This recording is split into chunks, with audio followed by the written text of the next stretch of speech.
Jadi pada kesempatan ini saya akan mempresentasikan dua materi, yaitu tentang proses sosialisasi dan pembentukan karakter. Kita mulai dari yang pertama, proses sosialisasi. Nah, apa itu proses sosialisasi? Sosialisasi adalah suatu proses pembelajaran yang memungkinkan suatu individu untuk belajar mengenai nilai, norma, serta tingkah laku dan tata cara bersikap dan berperilaku yang baik yang harus diikuti dalam suatu masyarakat tertentu. Nah, proses sosialisasi ini juga adalah suatu proses yang dapat membantu suatu individu untuk membentuk identitas dan membentuk karakter. Lalu proses sosialisasi ini sendiri dimulai sejak suatu individu dilahirkan dan terus berlangsung selama kehidupannya. Lalu ada beberapa jenis sosialisasi. Yang pertama, sosialisasi primer. Sosialisasi primer adalah suatu jenis sosialisasi yang pertama kali diterima oleh suatu individu, di mana sosialisasi ini biasanya diterima dari keluarga dan lingkungan sekitar, terutama pada masa kanak-kanak. Lalu jenis yang kedua adalah sosialisasi sekunder, di mana sosialisasi ini terjadi ketika suatu individu mulai bergabung dengan kelompok sosialisasi yang lebih besar. Nah, sosialisasi sekunder ini dilakukan bertujuan untuk agar suatu individu mengetahui secara luas tentang nilai dan norma yang ada di dunia. Lalu jenis sosialisasi yang ketiga adalah sosialisasi formal. Sosialisasi ini terjadi melalui suatu lembaga formal seperti sekolah, universitas, atau program lapangan kerja. Lalu jenis yang keempat adalah sosialisasi non formal, di mana sosialisasi ini terjadi melalui lembaga atau organisasi yang tidak terstruktur seperti suatu klub atau suatu organisasi sukarela. Lalu jenis yang kelima adalah sosialisasi massa. Nah, sosialisasi ini terjadi melalui media massa seperti televisi, internet, dan lain-lain. Lalu jenis sosialisasi yang terakhir adalah sosialisasi resosialisasi. Nah, sosialisasi ini terjadi ketika suatu individu mengalami perubahan secara signifikan yang terjadi dalam hidup. Nah, contohnya itu seperti pindah ke lingkungan hidup yang baru, mengalami kegagalan yang cukup besar dalam hidup, atau mengalami perubahan karakter dan identitas. Yang berikut adalah agen-agen dalam proses sosialisasi. Agen yang pertama adalah keluarga. Nah, keluarga adalah agen yang paling utama dan yang pertama kali diterima oleh satu individu semenjak dia lahir.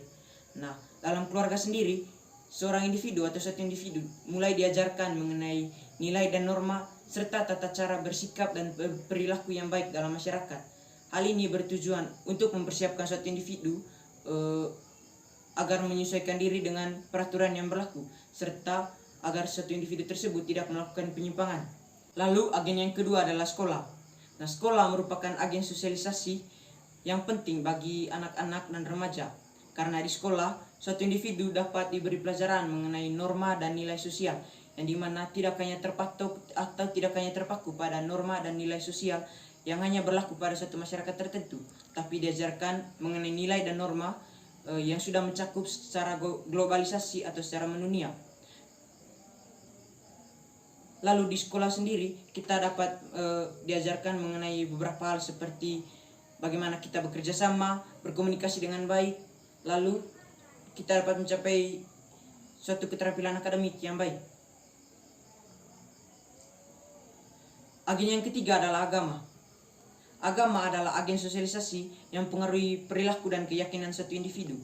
Nah, dalam agama diajarkan mengenai nilai-nilai moral dan etika, serta memberikan pandangan hidup dan tujuan yang dianggap baik oleh suatu individu.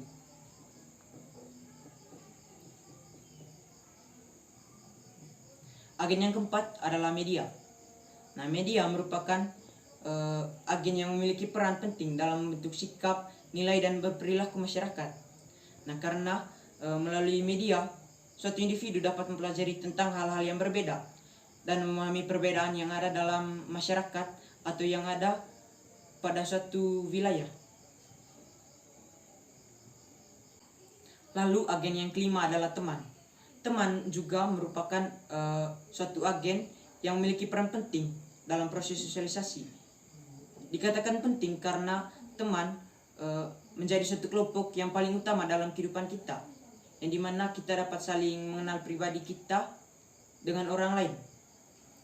Nah, dalam hubungan pertemanan, kita juga dapat diperkenalkan dengan anak-anak dan remaja yang sudah punya nilai dan perilaku sosial yang mulai berbeda.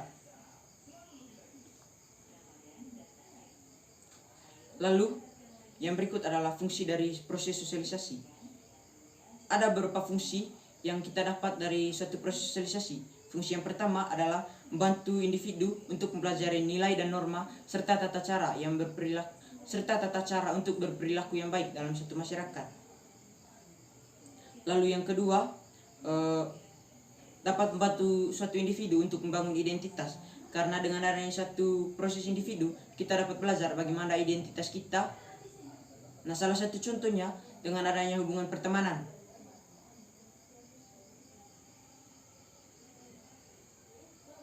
Dengan adanya proses sosialisasi juga, kita dapat mengetahui bagaimana suatu perilaku yang baik yang berlaku di masyarakat tertentu.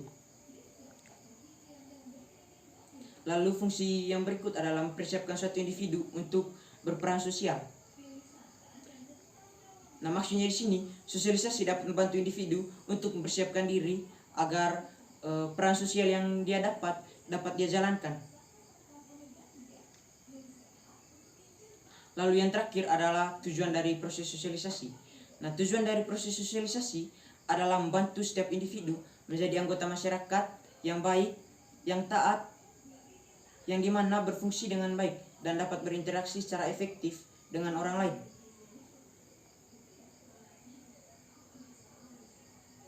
Lalu materi yang kedua adalah tentang pembentukan karakter. Kita mulai dari apa itu pembentukan karakter. Nah, pembentukan karakter adalah suatu proses di mana seseorang mulai mengembangkan nilai dan norma yang didapat dari suatu proses sosialisasi, di mana pada akhirnya hal ini dapat membentuk kepribadian seseorang dan juga identitas. Dari pendeskripsian tersebut dapat disimpulkan bahwa proses sosialisasi dan pembentukan karakter mempunyai hubungan, di mana apa yang kita terima dalam proses sosialisasi dapat kita kembangkan dan pada akhirnya dapat membentuk suatu kepribadian, identitas dan karakter kita.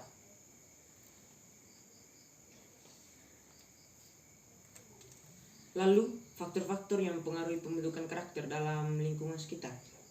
Nah, ada beberapa faktor. Yang pertama, faktor keluarga.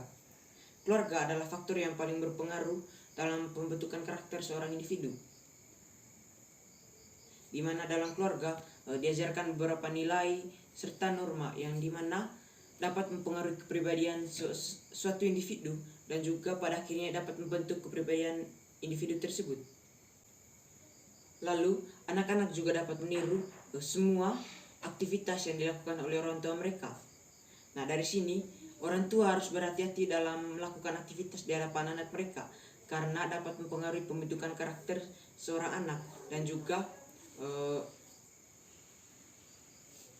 dapat mencerminkan bagaimana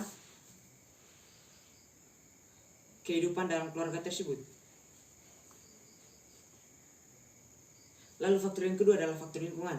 Nah, lingkungan di sini menjadi tempat seseorang untuk tumbuh, juga dapat mempengaruhi suatu pembentukan karakter suatu individu. Nah, contoh dari lingkungan ini adalah lingkungan sekolah, lingkungan sosial, lingkungan kerja, dan lain-lain. Lalu faktor yang ketiga adalah pendidikan. Nah, pendidikan di sini memainkan peran yang cukup penting, di mana dalam pendidikan ini dapat membentuk satu karakter seseorang. Nah, contohnya di sekolah dan universitas. Nah, di sekolah dan universitas ini mereka memberikan suatu ilmu pengetahuan dan keterampilan yang dimana diperlukan oleh satu individu, terlebih khusus anak-anak dan remaja, untuk mencapai suatu tujuan hidup. Lalu faktor yang keempat adalah agama. Nah, agama juga di sini mempengaruhi suatu pembentukan karakter, di mana agama dapat memberikan nilai-nilai serta moral dan etika yang membentuk perilaku dan kepribadian seseorang. Lalu faktor yang terakhir adalah pengalaman hidup. Nah, pengalaman hidup baik yang menyenangkan maupun yang tidak menyenangkan dapat mempengaruhi pembentukan karakter seseorang. Nah, pengalaman hidup dapat memberikan suatu pelajaran yang berharga dan membentuk sikap dan perilaku yang lebih positif. Lalu yang terakhir, kesimpulan dari materi sosialisasi dan pembentukan karakter. Nah, sosialisasi adalah satu proses pembentukan kepribadian seseorang melalui interaksi dengan lingkungan sosial.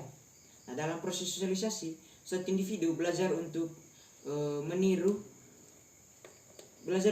norma, nilai, serta tata cara yang berlaku dalam suatu masyarakat tertentu. Nah, sosialisasi memiliki peran penting dalam membentuk suatu identitas dan mempersiapkan mereka untuk beradaptasi dengan masyarakat. Dan juga melalui proses sosialisasi, suatu individu dapat belajar untuk berinteraksi dengan orang lain. Lalu, pembentukan karakter dapat membantu seseorang untuk menjadi lebih baik, bertanggung jawab, jujur, disiplin, dan peduli, serta mempunyai kemampuan untuk beradaptasi dengan perubahan atau dengan sesuatu yang ada di sekitar. Nah, oleh karena itu, pembentukan karakter penting untuk dilakukan sejak usia dini, di mana bertujuan agar seseorang dapat tumbuh menjadi suatu individu yang berkontribusi positif bagi masyarakat dan lingkungan sekitar. Jadi itu saja yang dapat saya sampaikan pada kesempatan ini. Semoga dapat bermanfaat. Sekian dan terima kasih.